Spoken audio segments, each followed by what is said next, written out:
jagz Mario Flickr's deadly car attack in Charlottesville, Virginia, has led some prominent politicians and former federal officials to label the assault an act of domestic terrorism.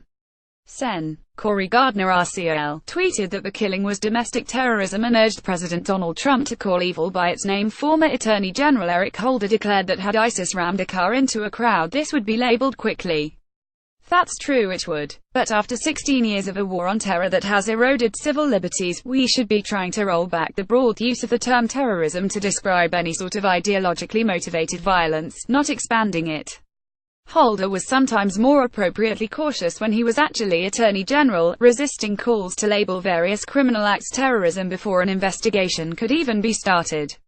Most prominently, the Department of Justice's approach to the Fort Hood shooting was criticized by those who wanted it labeled a terrorist attack.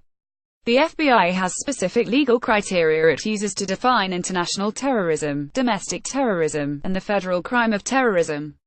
To be terrorist, an act must appear to intend to intimidate or coerce a civilian population, to influence the policy of a government by intimidation or coercion, or to affect the conduct of a government by mass destruction, or assassination, or kidnapping. The federal offense is defined as a criminal act calculated to influence or affect the conduct of government by intimidation or coercion, or to retaliate against government conduct. In political rhetoric, by contrast, the word is frequently deployed as a thought-terminating cliché, a way to promote the idea that some military or police activity should be permitted to occur outside of the constraints of the Constitution, particularly against certain classes of people. In the last few decades, and particularly since 9/11, those classes of people have tended to be Muslim. Republicans have made a lot of hay about Democrats refusing to name the enemy in the war on terror, but this misses the point spectacularly, conflating rhetoric and word choice with the policies they are meant to prop up. Similarly, when word spread earlier this year that the Trump administration might rename the federal government's Countering Violent Extremism program to something like Countering Radical Islamic Extremism, some on the left complained that this represented a victory for far-right extremists. Those critiques ignored the more salient point, that the program was ineffective, for much the same reason many counter-terrorism initiatives are.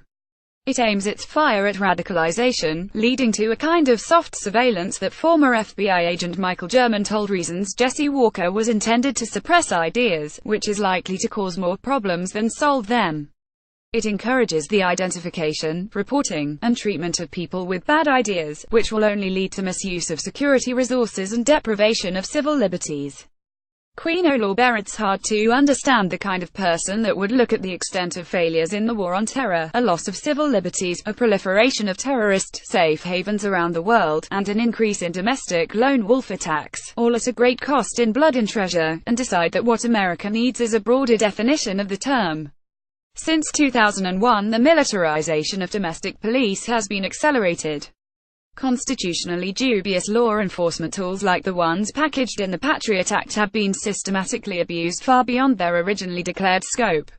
Drones have blurred the rules of war. The U.S. regularly launches signature strikes, where the exact identity of the targets is unclear to the officials ordering the strikes. The U.S. has targeted and killed American citizens overseas without so much as indicting them in a federal court. This is the wages of terror. As Glenn Greenwald noted after the Charleston shooting, the refusal by many politicians and pundits to call the attack terrorism revealed that the term was ultimately meaningless propaganda. Holder did call the attack an act of domestic terrorism, but its perpetrator, white supremacist Dylan Roof, ultimately faced different charges. Greenwald argued the term could be applied to the shooting, but he was not out to seek an expansion of the term terrorism beyond its current application or the abuses and manipulations the term enables.